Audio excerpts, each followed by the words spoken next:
Most of us learned in school that American slavery ended with abolition, and that importing enslaved people was banned after 1808. But what textbooks don't reveal is that this wasn't the end. It was the start of something even more chilling. Enslavers in Virginia and Maryland turned childbirth itself into the backbone of their fortunes, creating so-called breeding states, where thousands of enslaved people were sold as human products to the Deep South. Some families were torn apart before children reached their 8th birthday, all meticulously recorded in ledgers valuing each new life in dollars. The story behind these 10 shocking facts about slave breeding is one schools tried desperately to bury.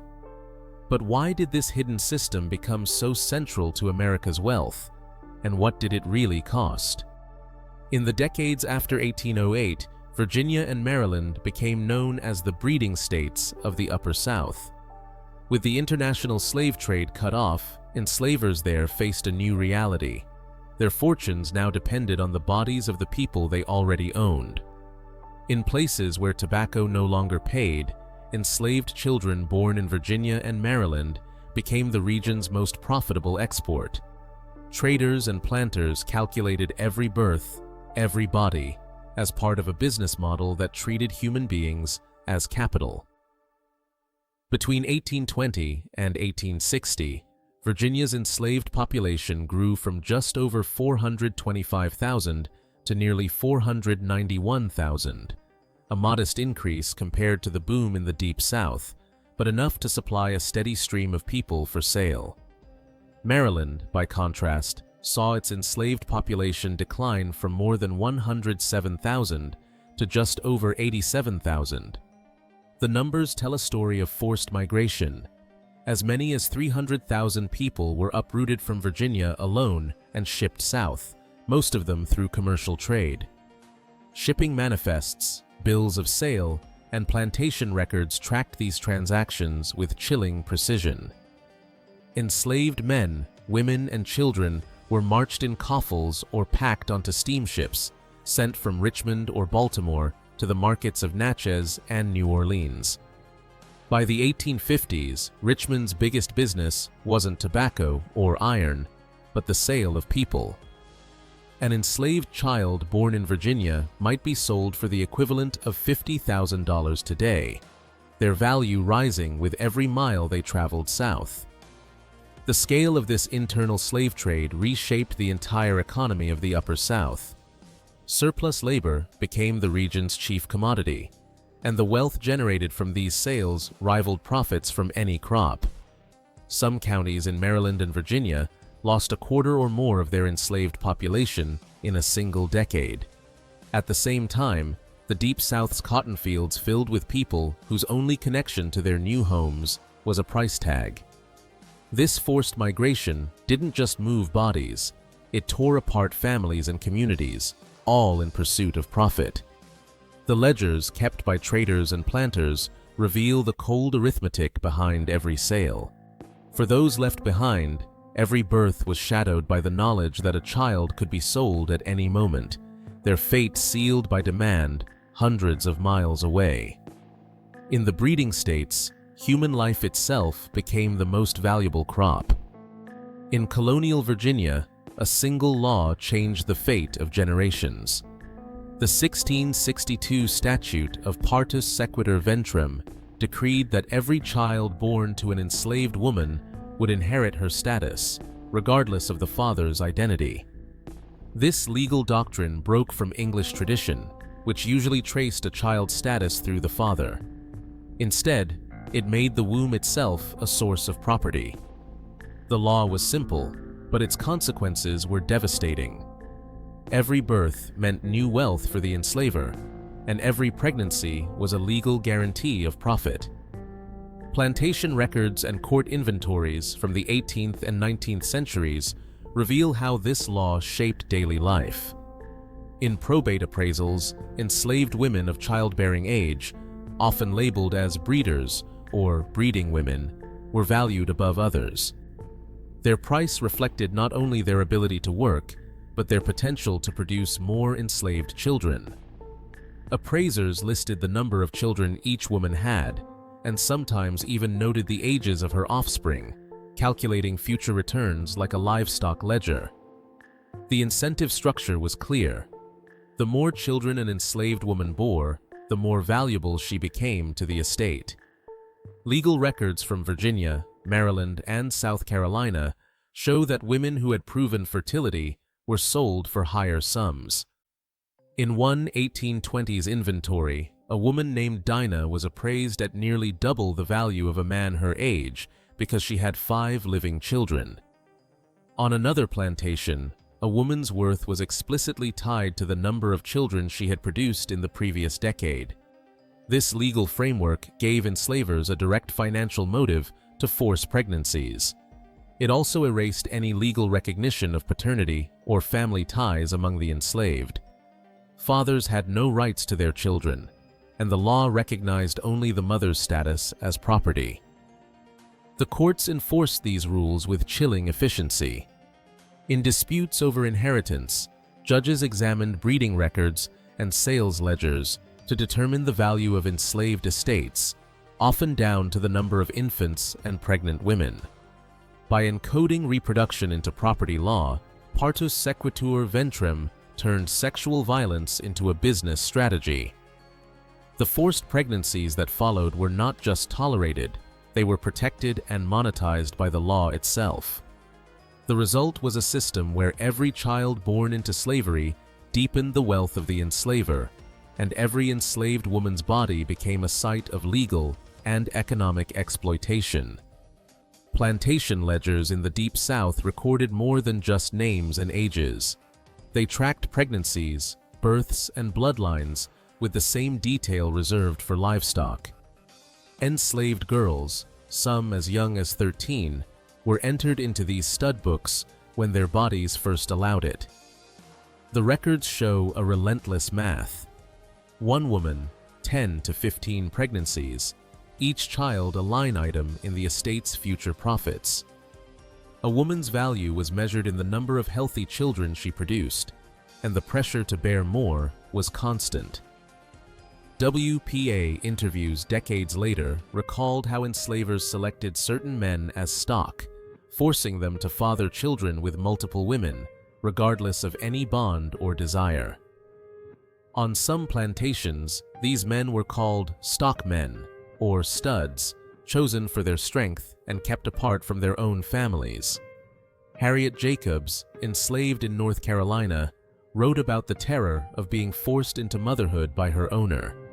In her words, "No pen can give an adequate description of the all-pervading corruption produced by slavery." She described girls becoming mothers before they could claim their own childhoods, their pregnancies not a matter of choice, but of command. The UPA narratives echo her story. One woman's mother was kept from sale because she brought fine children and was paired with the plantation's chosen breeding man. Another recalled being locked in a barn, stripped of dignity, and left with others to raise children for the master.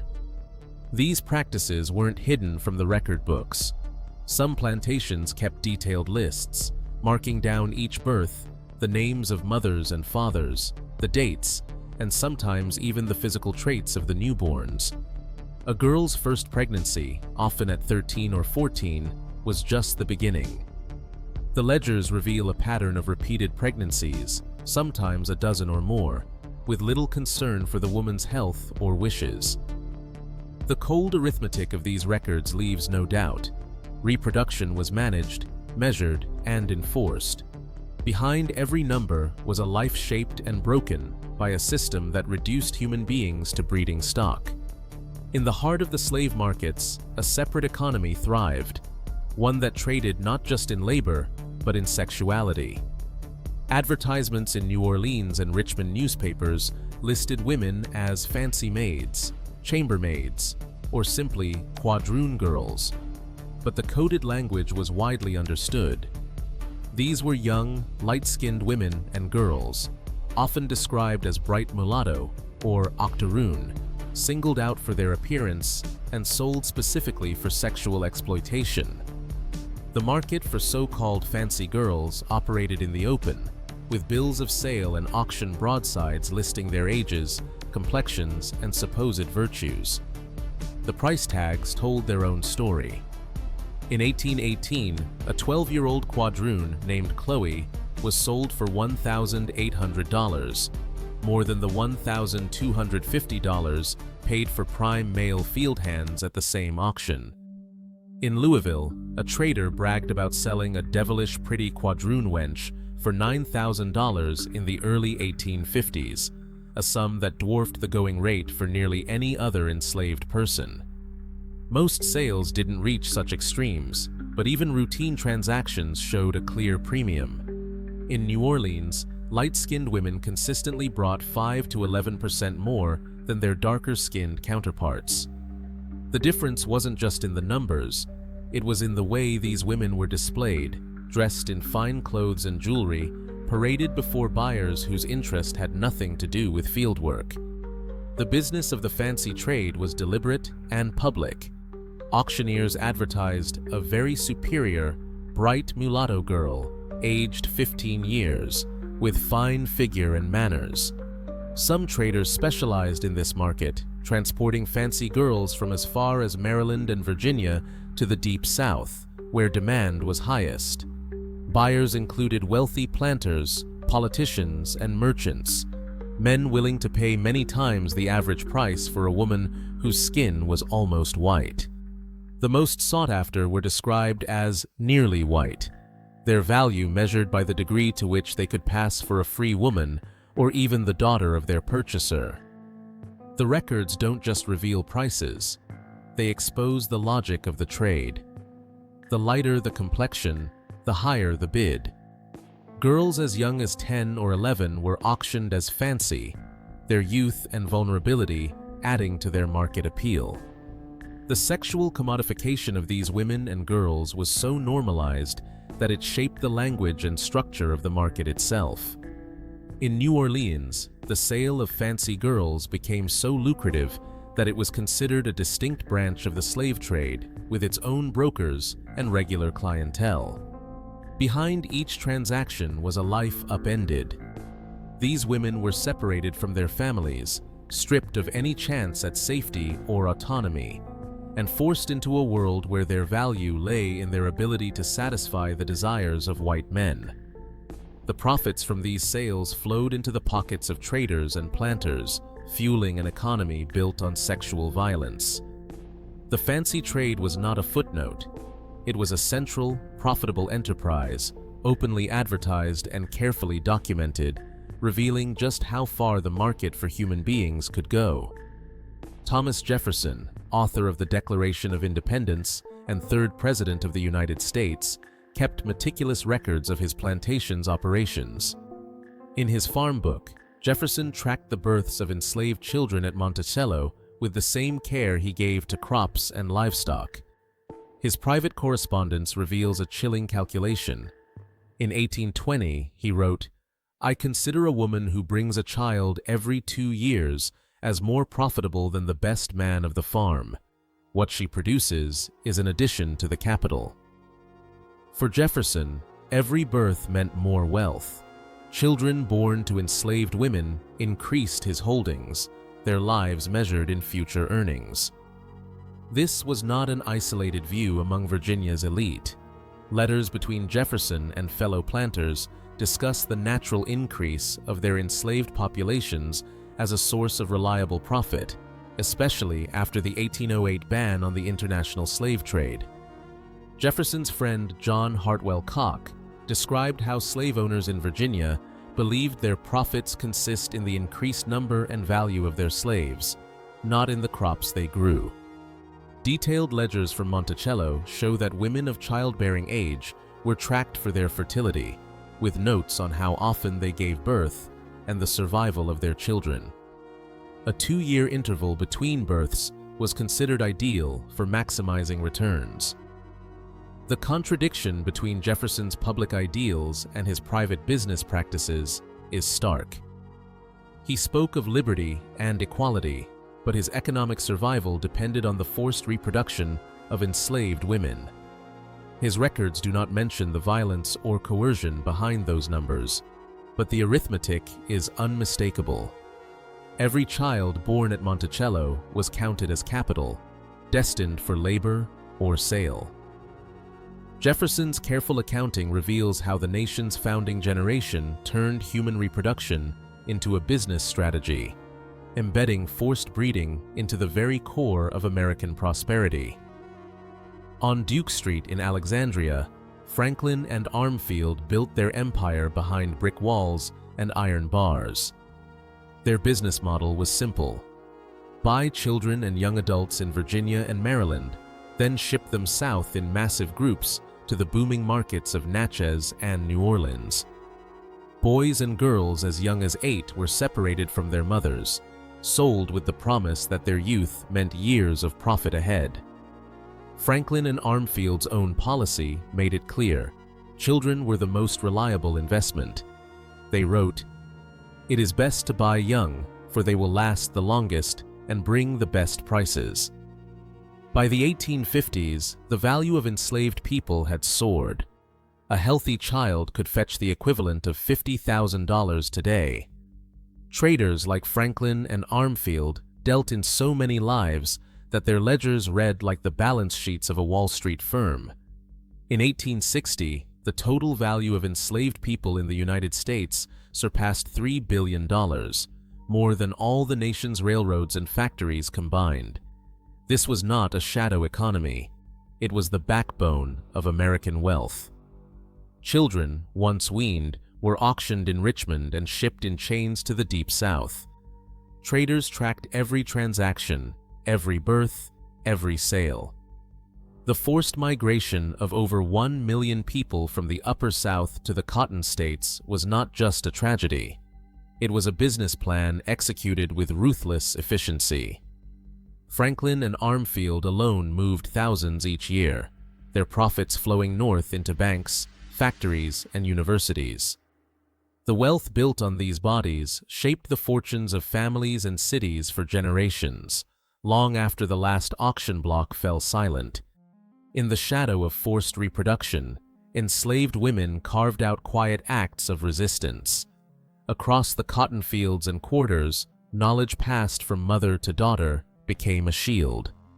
Cotton root, dug from the edge of the field, was chewed or brewed into tea, not as a cure, but as a way to prevent pregnancy. WPA interviews decades later recall women whispering about these roots in the dark, hiding them from overseers who punished anyone caught with them. The risks were severe, but so was the determination to reclaim some control over their bodies. Resistance took many forms. Some women stretched out breastfeeding, hoping to delay the next pregnancy. Others feigned illness or reported missed cycles to overseers, buying time away from the heaviest labor. When doctors were called to examine a supposed pregnancy, women sometimes claimed a miscarriage, knowing that the truth was nearly impossible to prove. These small acts added up. Plantation records show suspiciously high numbers of miscarriages and stillbirths, unexplained by disease alone. Solidarity grew in the face of exploitation. Women tended each other through births, shared what herbs to use, and watched over children who might be sold away. Men, too, found ways to resist, refusing to cooperate, sabotaging tools, or working slowly. Some families forged kinship ties that outlasted sale and separation, creating networks of support that stretched across counties and generations. Even in the tightest grip of control, enslaved people found ways to push back. Every hidden root, every whispered warning, was a refusal to be defined by the ledger or the auction block. These acts did not end the system, but they proved that dignity could survive even the harshest attempts to break it. DNA from the iron furnaces of Maryland tells a story that still echoes in living families. In 2023, researchers traced the remains of 27 enslaved people from Catoctin Furnace to over 41,000 living relatives across the United States. Most had African roots, but the Y chromosomes pointed to fathers of European descent. This genetic pattern is not just a scientific curiosity. It's the imprint of generations of sexual violence, of white enslavers fathering children with enslaved women, often by force. The legacy of these breeding systems reaches far beyond family trees. Colorism, judging worth by skin tone, took root in the auction houses where lighter-skinned women and girls, often born from rape, fetched higher prices. In New Orleans, records show that a bright mulatto girl could sell for 10% more than her darker-skinned peers. The scars of that market still shape how beauty, privilege, and pain are negotiated within Black communities today. But the inheritance is more than physical. The forced destruction of families, the trauma of mothers losing children, and fathers denied any claim to their own blood left wounds that run through generations. Psychologists now recognize the symptoms, hypervigilance, mistrust, and grief that cannot be named, as the legacy of a system built on forced breeding. The myths that once justified these crimes, ideas about Black women's bodies as hypersexual, about Black men as studs, still feed stereotypes in American culture and media. For descendants, the past is not buried. It surfaces in family stories, in the search for lost relatives, and in the quiet pain that lingers long after the last auction block fell. The evidence, written in bloodlines and in memory, shows that the machinery of forced reproduction shaped not just the bodies, but the souls of those who survived. Its impact lives on, carried forward in ways both seen and unseen. By 1860, enslaved people in the United States were valued at over $3 billion, more than all the nation's factories and railroads combined. The forced breeding of human beings was not a hidden exception, but a documented business model shaped by laws like the 1662 Statute of Partus Sequitur Ventrem and tracked in plantation breeding books, sales ads, and court records. Families were destroyed, and children as young as 8 were sold as commodities. Despite thousands of pages of evidence and first-hand accounts like those from Harriet Jacobs, many details, such as the full number of breeding farms, remain unrecorded or lost. Today, DNA studies and social patterns like colorism reveal this legacy lives on, shaping communities and identities. The historical record shows how profit and policy made human suffering routine, and why understanding these facts is essential to confronting slavery's enduring impact on